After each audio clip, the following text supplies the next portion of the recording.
কারো আত্মীয়তার বসে কিংবা অন্য কোনো প্রলোভনে এখানে বহু মানুষকে অনেককে মুক্তিযোদ্ধা করা হয়েছে।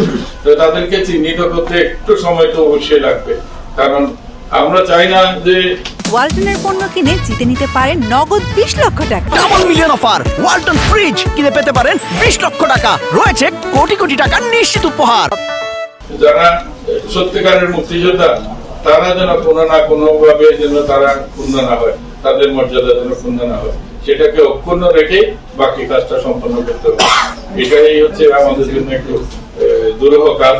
আমরা প্রচেষ্টা রাখছি, আশা করছি যে এই ক্ষেত্রেও সফলতা আসবে।